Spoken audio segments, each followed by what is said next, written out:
Ya, shalom semuanya, selamat siang yang di Zoom, yang di Raja Wali Place. Tidak terasa kita sudah di penghujung tahun di ibadah yang biasa. Ini adalah ibadah yang biasa terakhir di PDRG di tahun 2024. Puji Tuhan, semua ada karena Tuhan. Kita dipilih di tempat ini itu karena Tuhan. Kita bisa kebaktian di tempat yang baik seperti ini itu juga karena Tuhan. Kita mau terus lagi, lebih lagi memikirkan tahun 2024 apa yang masih kurang. Kita mau 2025 lebih lagi melayani Tuhan. Kita mau berdoa, kita mau mengucap syukur, kita mau ingat-ingat 2024 udah bulan Desember aja loh Tuhan. Mari kita berdoa. Tuhan Yesus, terima kasih. Januari sampai November sudah kami lewati dengan kekuatan dari Tuhan. Terima kasih Tuhan untuk persekutuan doa ini. Terima kasih untuk kami semua. Terima kasih untuk kasih-Mu. Terima kasih untuk kesehatan-Mu. Terima kasih ya Bapak. Tuhan, kami mau mengikuti Yesus. Kami mau mengikut Engkau, mau melayani Engkau lebih lagi. Biarlah kami Tuhan memakai waktu-waktu kami lebih bijaksana. Tuhan, ini kami 1 jam ke depan, kami mau menanggalkan semua beban kami. Kami mau menjadi tanah yang subur. Kami mau memuji Engkau, memuliakan Engkau. Apa yang menjadi pesan-Mu, biarlah itu menjadi alat pacu kami untuk kami melakukannya di luar Tuhan. Biarlah kami menjadi duta-duta-Mu ya Bapa. Terima kasih Tuhan Yesus. Ini kami, pakai kami. Hanya di dalam nama Tuhan Yesus kami berdoa. Amin. Saya undang untuk berdiri, berjabat tangan semuanya, kelingkarnya, semuanya yang udah setahun belum kenal namanya. Kita mau bilang, jangan lelah bekerja dalam kerjaan Tuhan. Kita sambil bergoyang seperti layaknya seorang ibu.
ini saya mau minta tolong dan mengundang dengan kasih. Kita PDMG minggu depan akan Natalan. Ibadah Natal. Oh,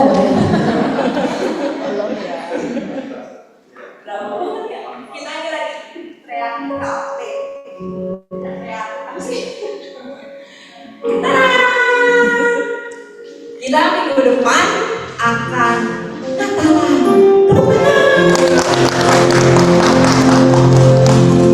Kita akan dapat makan siang. Minggu depan tanggal 13 Desember jam 11.30 ya, bukan jam 12, jam 11.30 kita akan merayakan Natal di sebelah. Karena kita maunya sih di GBK, tapi udah penuh, ya, bener ya? Udah kita booking Pak Budi udah dekat kontrak penuh katanya GBK, jadi kita pindah ke sebelah aja di ruangan sebelah, persis di pintu ini. Tetap yang di Zoom yang nggak bisa hadir kita tetap pakai Zoom juga, tapi ingat 11.30. Yang akan membawakan firman adalah Pendeta Doni Tompuno. Nanti banyak kejutan-kejutan. Saya mau manggil yang akan melayani, bangun dulu ya. Siapa yang akan melayani Natal minggu depan? Coba bangun. Bangun, bangun, bangun.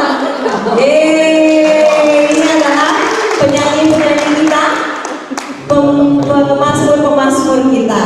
Jadi jangan lewatkan. Kita tidak hanya dikuatkan dengan firman Tuhan, tapi kita juga akan memuji Tuhan, menyembah Tuhan luar biasa. Judulnya Don't Worry About Tomorrow, yang artinya bahasa Batak. Ini ya, karena WL-nya orang Batak, nanti pakai bahasa Batak juga kita ya. Jadi kita mau bilang kalau kita punya Tuhan, jangan takut. Besok tuh udah ada Tuhan kok, gitu. Kita lihat keseruan, kehikmatan apa yang akan terjadi di minggu depan. Tolong bawa temennya semuanya. Tempatnya buat 2.000 orang. Dari Highbank, dari semuanya tolong diundang ya. Kita bersama-sama memuji, memuliakan Tuhan, merayakan Natal. Saya mau satu lagi, ada. Nanti setelah ini akan ada bazar. Bazarnya ini untuk pre-love, barang-barang pre-love. Barang ini kami dapatkan dari donatur-donatur. Jadi ada yang kasih. Nanti hasilnya akan kami kasih ke gereja-gereja kecil yang membutuhkan. Gak hanya di Jakarta, tapi di luar. Betul nggak? Oh, buat di Papua. Koordinatornya Ibu Nani di sebelah sana. Gitu. Jadi nanti ini akan dilakukan lagi, Bu, berapa bulan sekali?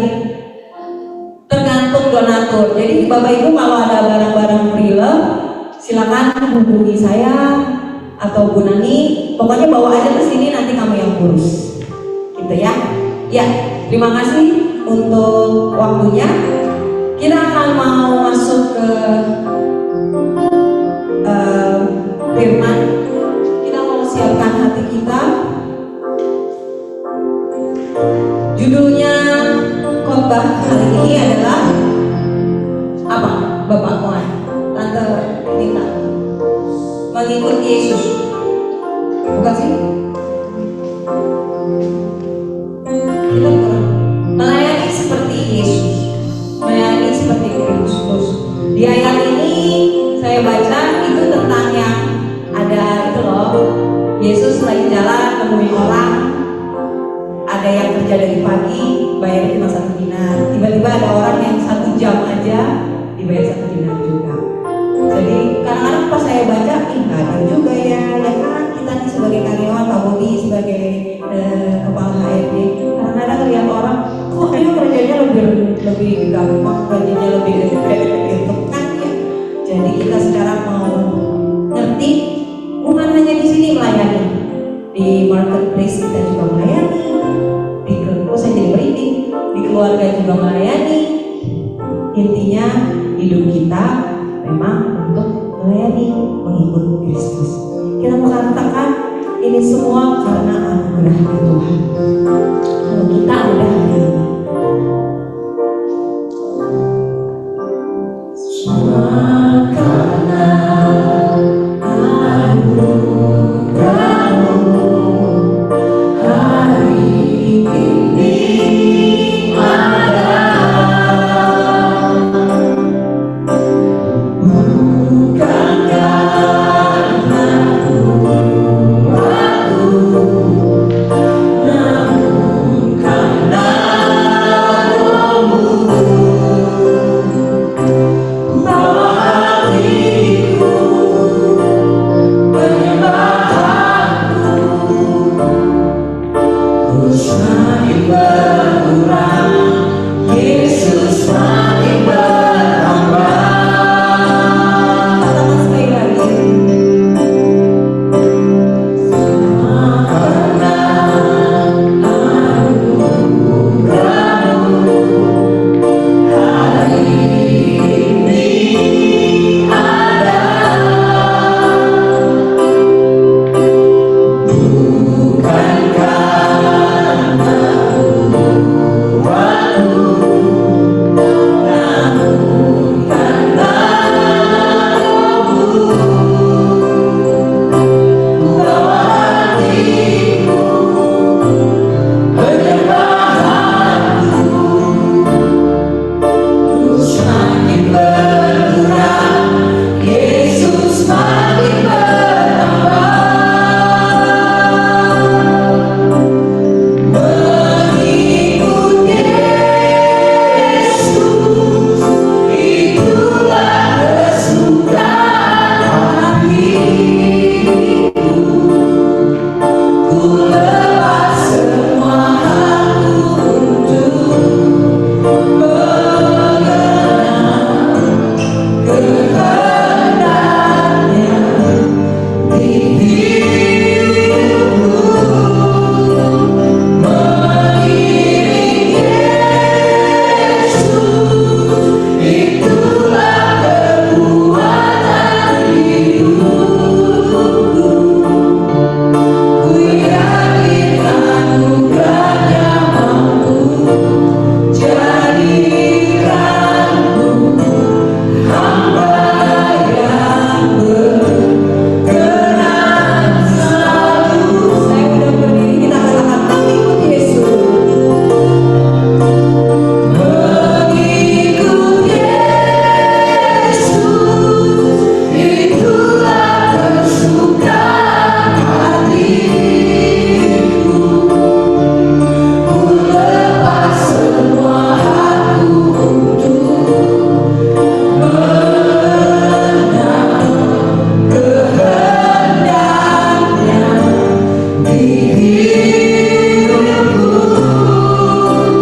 Mengiring Yesus, itulah kekuatan hidupku. Ku yakin anugerah-Nya mampu jadikanku hamba yang berkenan selalu. Ku yakin, anugerah-Nya mampu jadikanku hamba yang berkenan selalu. Kami bersyukur Tuhan untuk anugerah-Mu dalam kehidupan kami. Kami bersyukur untuk sepanjang 2024 yang kami sudah lewati. Kami percaya Tuhan, kami mau mengakhiri tahun ini dengan semangat yang bukan semakin lemah, melainkan semakin bertambah kuat. Karena kami sadar, kami tahu bahwa Allah yang kami sembah adalah Allah yang setia. Tuhan, biarlah siang hari ini kami menerima kebenaran firman Tuhan dengan hati dan pikiran yang tertuju hanya padamu. Sekalipun kami tahu Tuhan, pergumulan tidak begitu saja akan lewat. Ada masalah yang harus kami harus kami hadapi, ada tantangan yang harus kami lewati, tapi kami tahu Tuhan tidak pernah meninggalkan kami. Kalau hari ini kami masih bisa berdiri di tempat ini adalah bukti bahwa Allah kami adalah Allah yang setia. Kami bersyukur Tuhan, kami mau siap hati dan pikiran kami menerima kebenaran firman. Di dalam nama Yesus kami berdoa dan kami bersyukur. Mari semua kita yang percaya sama-sama kita berkata, amin. Silakan duduk Bapak Ibu dan Saudara. Shalom. Selamat siang semua. Bapak Ibu sehat? Senang bisa berjumpa lagi. Bagi yang mungkin sudah lupa atau mungkin belum pernah bertemu, nama saya Darwin. Saya mengembalakan jemaat di Amal Ministries yang ada di Jakarta Barat. Ya, hari ini saya menyampaikan firman Tuhan dengan temanya yaitu melayani seperti Kristus.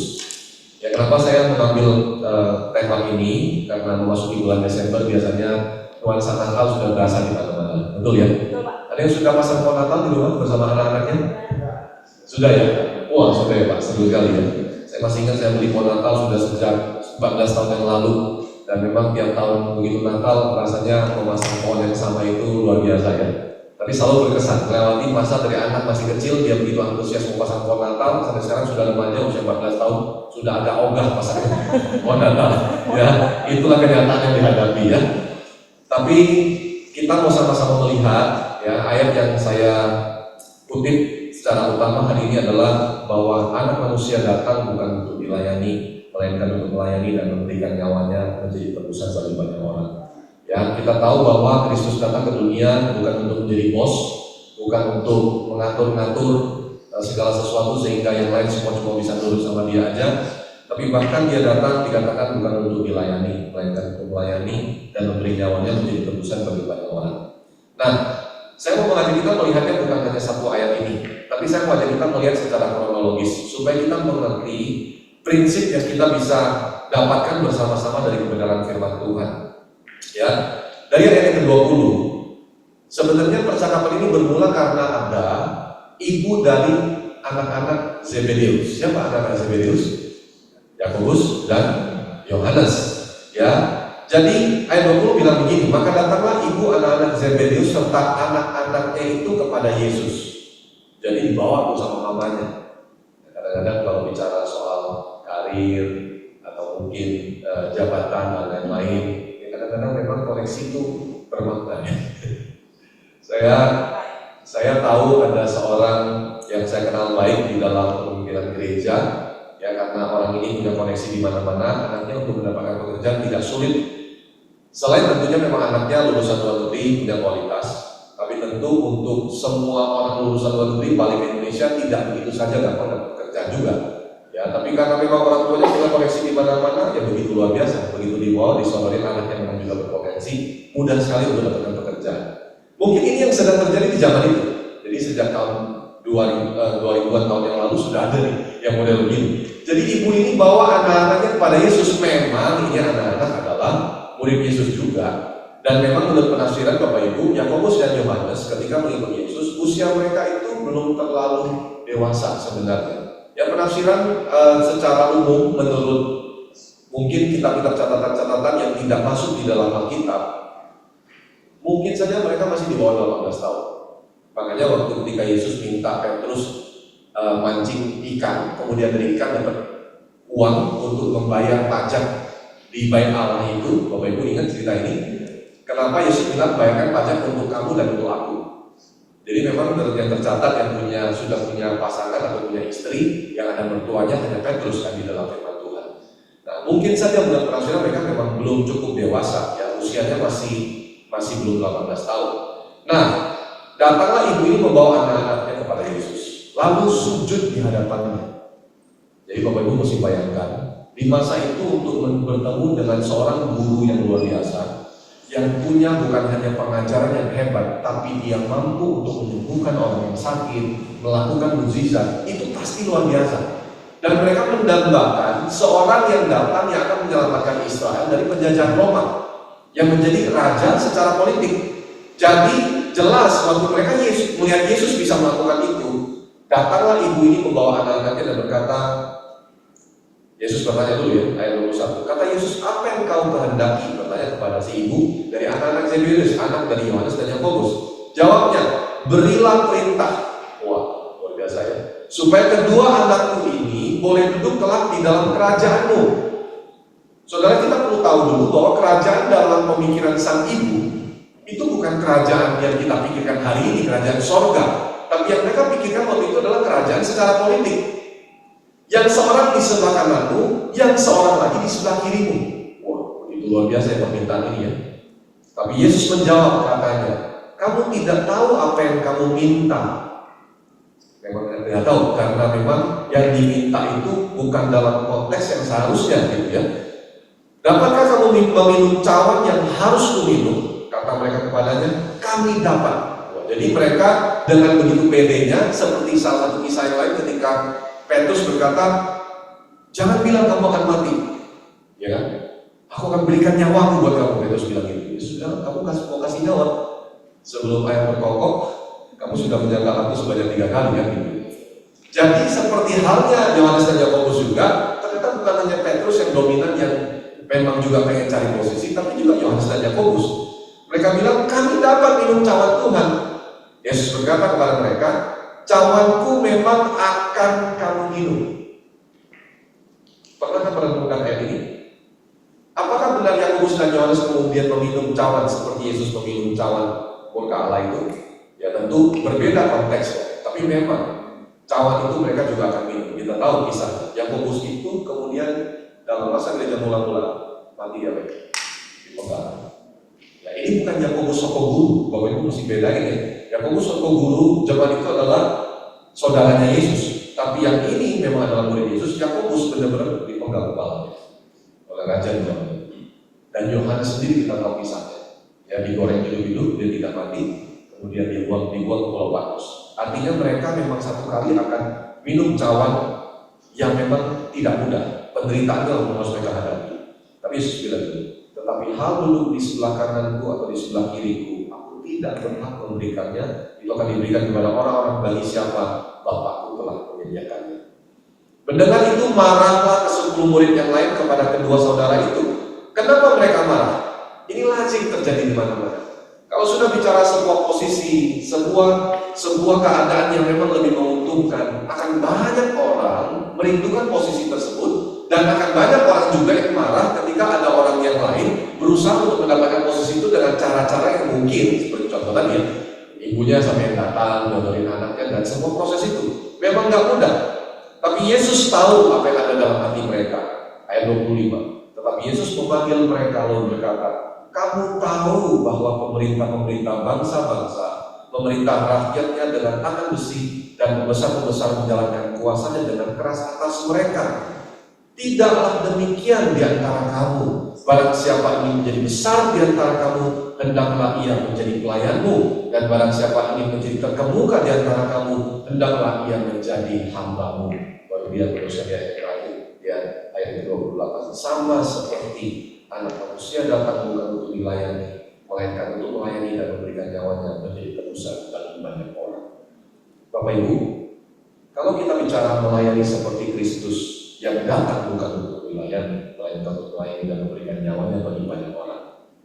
Pertanyaan saya, apakah mudah untuk kita melayani orang yang menurut kita gak pantas untuk dilayani? Menurut Bapak Ibu, apakah Tuhan melayani manusia, kita semua memberikan nyawanya? Apakah kita pantas untuk dilayani oleh Tuhan yang Maha Kuasa, yang tidak berdosa, tidak bercela, bahkan tidak terbatas itu? Kita manusia yang terbatas, yang berdosa, yang tidak layak. Tapi Bapak Ibu, hari ini kita menerima sebuah anugerah. Yesus bahkan memberi contoh, dia membasuh kaki murid-muridnya di malam perjamuan itu untuk menunjukkan bahwa aku memang seorang guru di antara kamu. Karena di zaman itu tidak ada satu orang pun guru yang melakukan apa yang Yesus lakukan.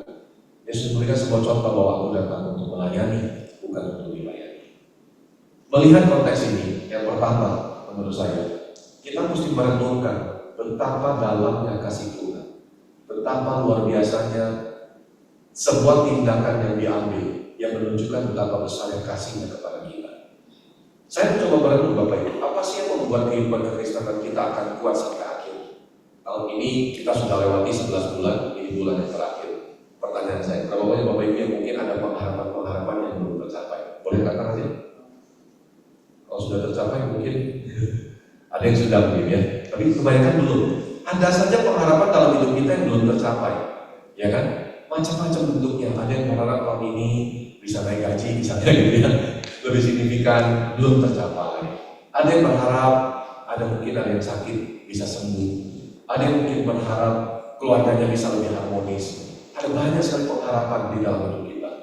Saya sudah pernah bercerita kepada Bapak Ibu, mungkin juga lupa. Saya tinggal di dalam sebuah keluarga di mana papa mama saya, karena setelah tsunami di Aceh harus tinggal bersama dengan saya. Bapak saya masuk tahun ke-9 Parkinson. Saya berdoa setiap tahun, bukan supaya dia cepat pulang, tapi saya berdoa supaya dia bisa tetap, bukan hanya bertahan, tapi saya berdoa supaya dia bisa sembuh. Walaupun secara logika bagi kedokteran Parkinson tidak mungkin sembuh. Kalau ditanya adakah pengharapan untuk melihat papa kondisi lebih baik, ada. Tapi tidak semakin baik, justru semakin hari saya melihat kondisinya semakin menurun. Kalau Parkinson kenyataannya begitu. Pengharapannya begitu banyak, tapi apakah kalau pengharapan itu kemudian tidak tercapai, kita kemudian kecewa dan meninggalkan Tuhan? Atau kita kemudian kecewa, mungkin nggak sering meninggalkan, tapi menjadi orang yang apatis. Apatis itu hatinya suam-suam aja. Kalau dulu kita bersemangat sekali beribadah, melayani, memberi diri untuk orang lain, hari-hari ini karena kita berkaca pada diri kita sendiri, kita kebanyakan orang ngomong gini, aduh aku sendiri aja susah, ngapain sih mesti hidup orang lain. Bapak Ibu, saya menemukan ada orang-orang yang mendekati akhir zaman, bukan yang makin bersemangat, makin menyala-nyala dalam Tuhan, tapi justru mereka makin apatis. Karena memang satu yang paling signifikan saya lihat kondisi hidupnya secara pribadi. Ya mungkin yang merasa kenapa hidup saya begini saja, kenapa begini, kenapa belum terjadi. Padahal sebenarnya apa yang Kristus sudah lakukan itu lebih dari cukup. Apakah kalau kemudian pengharapan kita tidak kunjung terjawab, itu artinya Tuhan kurang mengasihi kita? Saya yakin tidak, karena bukti nyatanya dia sudah mati 2000 tahun untuk kita. Dia datang bukan untuk dilayani, tapi melayani, memberikan nyawanya untuk kita. Jadi saya percaya bahwa yang pertama, kalau setiap hari kita mengingat akan kasih Tuhan yang sekuat dan sehebat ini, kita nggak mungkin merasa diri tidak pernah cukup, apatis, dan merasa nggak ada jawaban, nggak ada jalan. Karena sebenarnya Tuhan sudah berikan segalanya buat kita. Bapak Ibu, inilah perenungan yang pantas sekali untuk kita renungkan setiap hari. Ketika kita sedang bangun tidur, mau berangkat kerja, sedang dalam perjalanan, semua proses yang kita lalui, bahkan titik terendah dalam hidup kita. Kalau kita mengingat hal ini, kita akan mengingat betapa luar biasanya Tuhan yang memang sebenarnya kita nggak layak menerima apa yang Dia lakukan, tapi Dia tetap lakukan untuk kita. Inilah sebuah anugerah yang kita terima, bahwa seorang pribadi yang begitu luar biasa berkuasanya rela turun ke dunia dan melayani kita semua. Sehingga dengan kesadaran yang kita renungkan ini setiap hari, harusnya ini melahirkan sebuah prinsip dalam hidup kita. Prinsipnya apa? Kita pun tidak berusaha untuk menjadi pribadi yang maunya dilayani terus. Karena kalau kita tidak memberi contoh yang benar sebagai orang percaya untuk kita belajar melayani orang lain, maka apa bedanya kita dengan orang di dunia ini? Karena teladan kita sesungguhnya bukanlah manusia, tapi Kristus. Kalau kita melihat kepada Kristus, kita harusnya sadar bahwa Dia memberi contoh yang nyata untuk senantiasa melayani. Bapak Ibu coba cari di dalam Alkitab, adakah Bapak Ibu menemukan Yesus itu membosi sama murid-muridnya? Gak ada, gitu ya.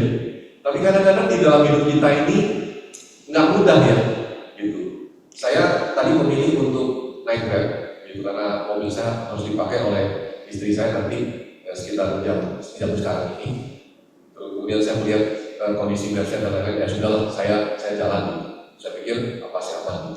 Ternyata mulai macet dan saya nggak nyangka terjadi kemacetan seperti itu hari ini. Tapi sepanjang jalan itu saya merenungkan, sebenarnya ketika ada orang melayani, lalu saya naik ke atas mobil itu, Bapak Ibu, sang supir itu kalau saya amati secara perawakan, saya tahu ini orang yang tak beragama, satu tapi kaum suka gitu ya. Dan saya berusaha untuk menunjukkan bahwa saya tidak sedang ada di dalam mobil itu sebagai pribadi yang saya maunya dilayani saja gitu. Jadi saya coba aja bicara, saya coba mengenal dia lebih dalam, saya coba menunjukkan bahwa saya juga pengen peduli dengan hidup dia. Hal-hal yang sederhana yang kecil ini sulit, karena dalam hidup tiap hari ini kita temukan contoh tukang sampah yang membuang sampah di komplek atau apartemen Bapak Ibu, gitu misalnya. Satpam yang melayani. Kami punya beberapa satelit gereja lokal, Bapak Ibu. Ini diceritakan bukan untuk bangga, tapi untuk sebuah contoh. Ada satu outsourcing satpam security yang kami outsource, dan security yang kita outsourcing ini dipakai oleh, kalau saya tidak salah, ada 3 satelit, salah satunya tempat saya memimpin pengembala. Nah, karena kami di gereja kepemimpinan sifatnya majemuk, jadi tidak memimpin sendiri, jadi semua penatua atau pendeta kami dikenali sama satpam yang ada. Nah, ada satu orang satpam yang dipindahkan dari lokal kami ke satu lokal yang lain. Baru kira-kira hari Minggu yang lalu, berarti 1 minggu 5 hari yang lalu, saya datang hadir ke dalam sebuah acara pemberkatan nikah di lokal yang tersebut ini, di mana ada satu satpam yang dipindahkan dari lokal kami ke lokal tersebut gitu. Menuju ke tempat pemberkatan, beberapa staf yang ada di gereja ikut saya, karena memang yang menikah ini kenal dengan staf-staf yang ada di gereja. Jadi dia ikut sama saya, dan kebiasaan staf-staf yang ada itu kalau naik mobil pasti bilang, oh mau kita setir enggak? Nggak usah, saya bilang, saya nyetir aja, kalian duduk aja di belakang dulu. Itu kan hal-hal yang sudah terbangun di luar sana ya, kemana ada atasannya nyetirin bawahannya dan lain-lain. Itu kami biasakan. Nah, waktu dalam perjalanan menuju tempat itu, terus dia bilang gini, si staf ini, kok tahu nggak si A satpam ini udah pindah ke situ? Oh pindah ke situ, saya nggak tahu malah. Dia bilang, oh iya sudah pindah ke situ. Dia bilang, aku pernah ketemu beberapa waktu yang lalu. Oh terus kenapa emangnya? Iya, satu kali dia tiba-tiba cerita. Dia bilang, kok beda ya? Kalau yang di sini nih ada satu ya, ini kan namanya kalau orang sebut oknum gitu ya. Ada satu pemimpin yang kalau dia nggak dapat parkir, dia bisa marahin itu satpam dan begitu lupa. Dia pokoknya punya sistem itu parkiran punya dia, nggak boleh diisi sama orang lain. Jadi waktu dia pindah ke situ dia kaget karena kok berbeda gitu. Dia bilang, oh saya bilang, oh begitu. Dia bilang, iya kok. Dia sebut nama nggak siapa orangnya supaya kita kasih masukan.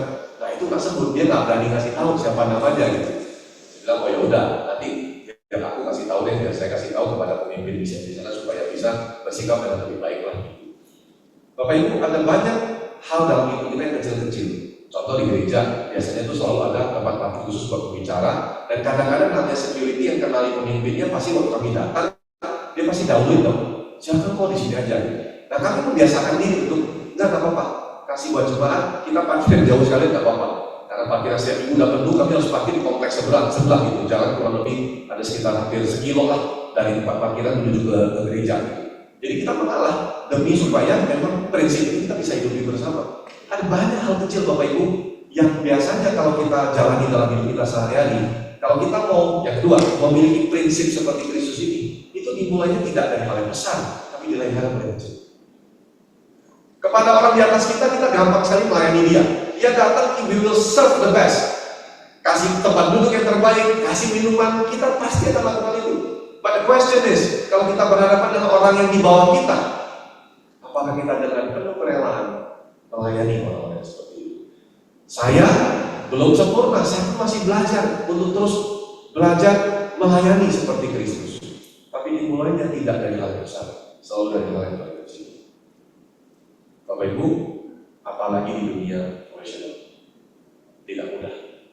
Karena kadang-kadang kita bisa punya paradigma kalau gua layani nanti jangan dia nginjek di atas kepala gua gitu. Kan gitu ya, gelunjak kan gitu. Nah itu menurut saya ada sebuah prinsip-prinsip yang kita kalau kita lakukan dengan benar nggak mungkin sih. Yaitu pengujian juga buat orang yang kita layani. Kalau sampai dia melunjak, ya kita tahu kualitasnya. Berarti orang-orang seperti ini nggak siap jadi pemimpin, ya dong. Karena kok sudah kita kasih contoh, harusnya dia lakukan apa? Dia juga belajar saling melayani dengan kita dan dia juga melayani orang di bawah dia. Sesederhana itu. Jadi yang kedua adalah namanya bicara melayani seperti Kristus, Bapak Ibu, saya percaya tidak mungkin dikerjakan langsung hal yang besar, tapi dari hal yang paling kecil yang ada di sekeliling kita setiap hari. Apakah di dalam rumah para suami selalu ingin dilayani oleh istri kita, atau kita belajar untuk melayani? Bapak Ibu, ini prinsip-prinsip yang sederhana, Kalau kita berangkat bersama liburan, begitu pulang, bawa koper, baju kotor, ada 2-3 koper, kalau pergi sama anak apalagi bisa 4 kopernya gitu ya. Siapa yang bereskan koper itu? Apakah kita pulang, kita mandi, terus kita di kasur nonton Netflix, kita biarkan istri kita membereskan. Yang mana? Nah, ini istri saya nggak tahu apa yang terjadi di rumah ibu-ibu ya.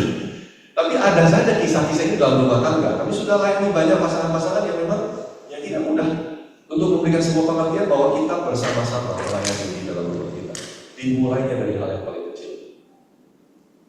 Apakah setiap kali kita pulang selalu harus istri kita yang mengambil makanan untuk kita, ataukah memang tidak masalah untuk siapapun yang mengambil makanan untuk siapa? Karena prinsipnya belajar saling melayani. Bapak Ibu, untuk menang dari semua prinsip ini tidak mudah. Dan kadang-kadang ada juga budaya-budaya keluarga tertentu. Saya dari keluarga Tionghoa. Itu menjadi sebuah gambar yang sudah sehari-hari ketika papa saya pulang ke rumah, semuanya mama saya melayani yang siapkan. Gak pernah saya lihat papa saya itu ambil nasi, ambil lauk, itu kasih ke istrinya di mejanya. Saya makan, gak pernah. Saya nggak tahu dengan keluarga dengan dari suku yang lain. Setahu saya kalau sukunya Batak juga rasanya begitu ya, ada hierarkinya gitu. Wah, nggak mudah itu. Tapi Bapak Ibu, apakah kita hidup berdasarkan adat istiadat atau ada prinsip kepada firman Tuhan? Kita mau coba mulai kerjakan hari ini. Namanya melayani seperti Kristus itu mulai dari hal paling kecil. Bapak-bapak di sini, kalau mau belajar melayani, mulailah dari istrimu. Lakukan coba. Pasti itu mengagetkan dia kalau belum pernah dilakukan. Tapi jangan cuma sekali ya, habis itu.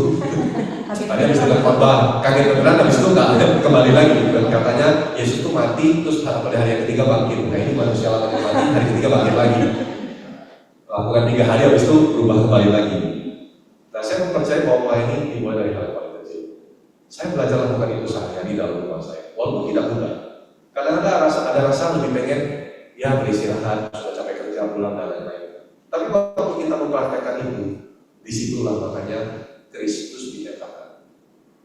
Kami di akhir tahun di gereja belajar untuk celebrate and learn. Mungkin saya bisa mengajukan usul buat Bapak Ibu. Coba dipraktek di kantor atau di musola doa ini. Celebrate and learn. Apa sih maksudnya? Kalau mau tahu evaluasi diri tentang nilai-nilai firman Tuhan ini hidup atau tidak, coba saja dievaluasi. Apakah kita selama ini hidup bekerja bersama ini merasa saudara kita ini lebih banyak mau dilayani saja atau dia sudah melayani? Dalam keluarga kita bersama dengan istri dan suami kita. Tapi jangan cuma learn. Orang Indonesia itu cenderung lebih banyak evaluasinya daripada apresiasinya. Coba adik-adik tahu lakukan juga mengapresiasi saudara kita. Aku berterima kasih buat kamu ya.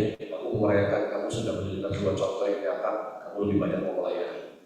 Aku lihat Kristus di dalam kamu. Itu menguatkan.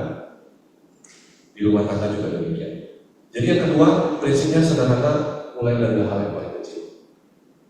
Jangan tunggu untuk dilayani, tapi belajar untuk melayani lebih dahulu. Dan yang terakhir, ada sebuah ultimate goal yang kita mencapai bersama dalam melayani, yaitu banyak orang bisa salah mengartikan ini. Oh, kalau mau jadi besar harus jadi pelayan ya. Jadi berusaha jadi pelayan, begitu jadi besar. Aku udah jadi bos. Sekarang kamu bayar. Nah, itu salah juga pemahamannya. The ultimate goal is not to become the biggest boss, bukan jadi bos yang paling besar. Tapi the ultimate goal is supaya hidup kita benar-benar menyatakan kemuliaan Tuhan melalui apapun yang kita lakukan. Itu ultimate goalnya. Selama kita hidup, kalau kita melakukan segala sesuatu, Tuhan dipermuliakan.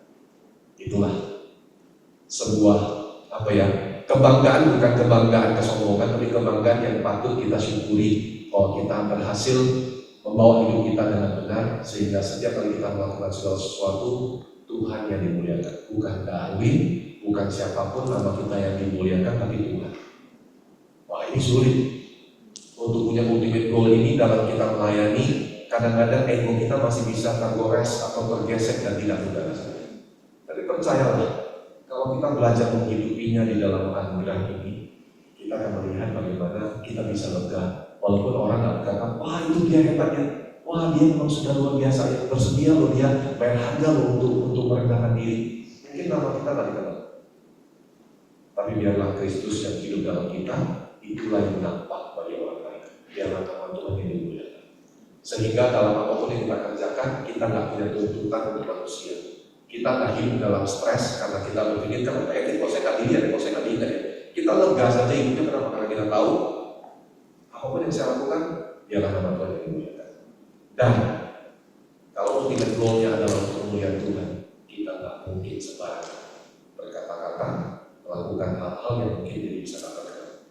Kita tahu belakangan di sosial media, barusan ada muncul seorang yang menjadi utusan khusus presiden kan, lagi heboh sekali kan, gitu. Karena berkata-kata yang kasar. Dan baru hari ini saya lihat ada video dia yang lama dimunculkan lagi, yang ngomongin seorang sinden dengan kata-kata yang nggak pantas. Nah, makanya wujud asli seseorang akan kelihatan ketika dia melakukan segala sesuatu. Kita bisa lihat kualitas di dalamnya seperti apa. Kalau kita sadar bahwa apa yang kita katakan, apa yang kita lakukan itu akan membuat orang lain bisa mencela kepercayaan kita atau Tuhan kita pasti akan jaga. Karena kita tahu bahwa hidup kita ini membawa nilai-nilai Kristus yang harusnya orang lihat. Sehingga waktu kita melakukan sesuatu, Kristus baik dimuliakan. Kita nggak akan sembarangan untuk berkata-kata, bertindak, dan melakukan segala sesuatu. Amin. Ya, jadi yang pertama kita belajar dari proses ini bahwa setiap hari kita lewati, kalau kita mau melayani seperti Kristus, ingat dahulu. Tanpa kesadaran ini mungkin. Ingat dahulu bahwa kasih Kristus sudah dinyatakan buat kita dalam begitu luar biasa. Dia datang untuk melayani, bukan untuk dilayani. Ingat ini setiap hari. Dan yang kedua, mulai dari hal yang paling kecil. Jangan kejar dulu hal yang besar. Dari hal yang paling kecil, belajar melayani. Di rumah tanggamu, di keluargamu. Kalau kamu mungkin belum nikah, punya orang tua, lakukanlah bagian untuk melayani orang tua. Dan yang terakhir, lakukanlah semua ini. Kalau kamu melayani seperti Kristus, tujuannya bukan untuk kebesaran diri kita, tapi untuk kemuliaan Tuhan. Amin. Mari kita berdiri bersama, Bapak Ibu, kita berdoa. Terima kasih Tuhan. Kami bersyukur Tuhan untuk kehidupan kami. Kami tahu kalau kami ada, ini semua karena anugerah Tuhan. Kami bersyukur Tuhan, Engkau memberikan contoh yang nyata bagi kami semua. Kau datang ke dunia ini bukan untuk dilayani, melainkan untuk melayani dan memberikan nyawamu menjadi tebusan bagi banyak orang. Khususnya Tuhan hari ini, Kau memberikan nyawamu menjadi tebusan bagi semua kami. Terima kasih Tuhan. Kami mau bersyukur dari hati kami. Mari Bapak Ibu kita bersyukur dari hati kita kepada Tuhan. Bersyukur dengan kata-kata yang keluar dari mulut kita kepada Tuhan. Terima kasih Tuhan. Semua karena anugerah-Mu dan hari ini ada. Ingat ini dalam hati dan pikiran kita. Bukan karena kuatku, namun karena Roh-Mu. Ku bawa hatiku, berbahaku, biarlah kami semakin berkurang. Ku semakin berkurang, Yesus semakin bertambah. Mengikut Yesus, itulah kesukaan hatiku. Ku lepas semua hak untuk mengerjakan kehendaknya di hidupku. Mengiring Yesus, itulah kekuatan hidupku. Ku yakin anugerahnya mampu jadikanku hamba yang bergerak selalu. Biarlah lagu ini, pujian ini menyatakan doa kami di hadapan-Mu Tuhan. Kami sadar bahwa semua ini ada karena anugerah Tuhan. Kami mau selalu ingat prinsip ini Tuhan. Tanpa kasih Tuhan, hari yang indah ini tidak mungkin ada bagi kami. Karena itu Tuhan, karena apa yang sudah Engkau korbankan, apa yang sudah Engkau lakukan, apa yang sudah Engkau contohkan bagi kami mau mulai belajar seperti Engkau. Kami mau belajar melayani, dimulai dari hal yang paling kecil dalam hidup kami. Kami mau melayani orang-orang yang mungkin sekarang sedang kami pimpin. Kami mau melayani Tuhan pasangan kami di rumah, orang tua kami, anak-anak kami. Biarlah teladan Kristus kami boleh hidup di dalam hidup kami Tuhan. Sehingga setiap hari Kristus yang semakin bertambah dalam diri kami akan semakin berkurang. Dan biarlah Tuhan, semua ini kami lakukan untuk kemuliaan nama Tuhan. Terima kasih Tuhan. Hari ini Tuhan aku berdoa bagi semua staf kerja, setiap pribadi yang hadir bersama hari ini, baik mereka juga mungkin tak bisa hadir. Tuhan, hari ini hamba mau berdoa supaya mereka semua dipenuhi dengan kasih karunia yang berlimpah untuk mereka berjalan di dalam kebenaran, melakukan firman Tuhan dan melayani seperti Engkau sudah melayani kami. Kami serahkan hidup kami dalam tangan-Mu, biar kami mengakhiri tahun ini dengan damai sejahtera dan sukacita yang dari Tuhan. Terima kasih Bapa. Di dalam nama Yesus kami berdoa dan kami bersyukur. Mari semua kita percaya, sama-sama kita berkata, amin. Tuhan memberkati Bapak Ibu. Saya serahkan kembali. Ya. Siapa yang mau melayani Tuhan? Mulai dari yang kecil. Bapak, ada satu kata-kata yang saya kita tuh kadang-kadang merasa kita layak gitu ya. Tapi kalau diingat-ingat, emang kita pantas gitu Tuhan sayang sama kita? Kayaknya enggak ya Pak ya. Jadi saya akan melihat kalau saya mau kesannya sombong, Tuhan aja nyayangi saya yang saya nggak pantas ini. Bapak Ibu, kita berhubungan dengan Tuhan tuh harus ngeklik di hati masing-masing. Saya berharap dengan firman ini kita akan menjadi lebih baik, mendapatkan kliknya dari Tuhan pribadi dan Pastor Benny, karena hubungan dengan Tuhan itu adalah intimate. Terima kasih Pak Darwin. Kita tunggu tahun depannya Pak ya. Tuhan memberkati Bapak, keluarga Bapak dan semuanya. Melayani Tuhan itu gak gampang. Kita harus punya hati seperti Kristus, minta tangan, kaki, mata yang Kristus. Kita mau tutup ibadah ini, kita mau nyanyikan sebelum nanti ada doa sahabat dan doa berkat dari Bapak. Kita katakan, berikan hati seperti hatinya Tuhan, berikan mata seperti matanya Tuhan. Mari kita katakan,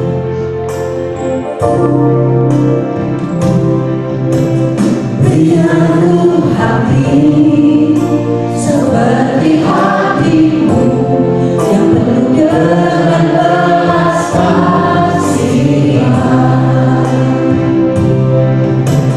Berikanku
Siang ini kami datang Tuhan di hadapan-Mu.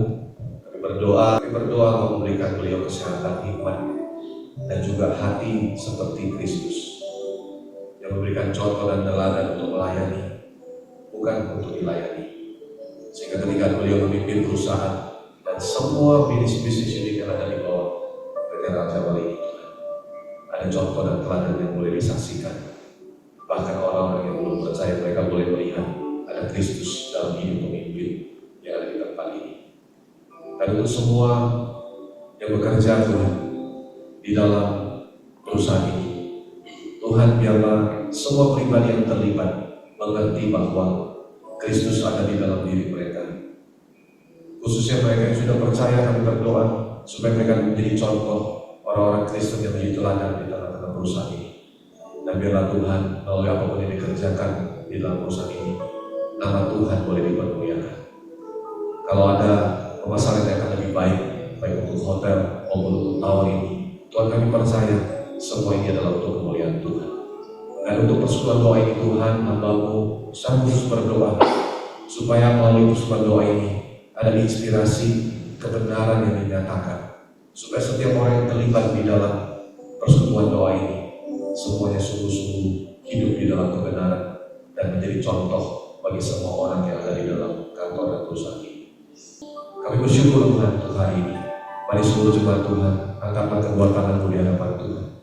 Terimalah berkat dan penyertaan dari Bapa kita yang mengasihi kita yang ada di surga, yang ditunjukkannya dengan mengaruniakan anaknya yang tunggal, Tuhan kita Yesus Kristus, yang datang ke dalam dunia bukan untuk dilayani, tetapi melayani dan memberikan nyawanya bagi kita semua.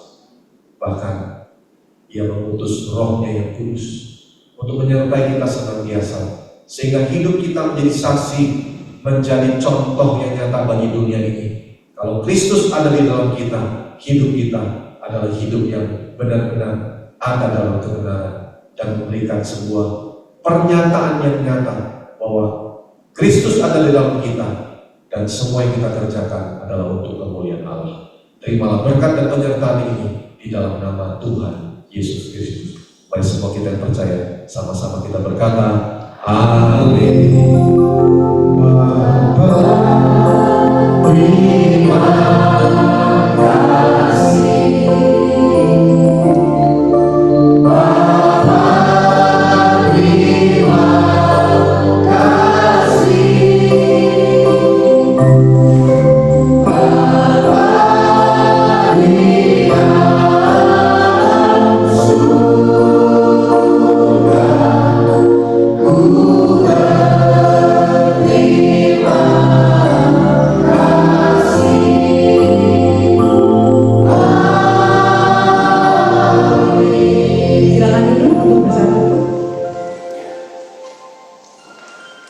Ibadah sudah selesai, jangan lupa minggu depan kita Natalan mulainya 11.30. Terima kasih untuk kehadirannya di Zoom dan di ruangan. Ayo kita maju ke depan Pak. Jagoannya harus di depan dulu Pak, baru sudah naik ke depan. Kita foto bersama.